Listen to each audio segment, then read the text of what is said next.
Lakas ng ulan. Kanina yung live ko, sobrang ang init. Grabe.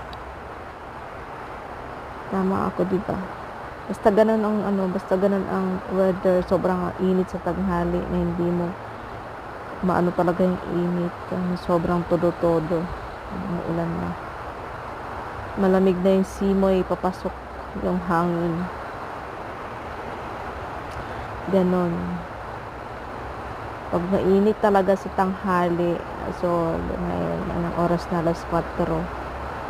4:13. Lakas ng ulan din. Ganon dito sa probinsya. Sana kayo rin dyan inulan para malamig. Malamigan na.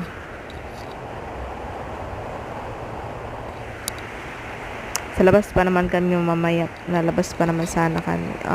Maulan.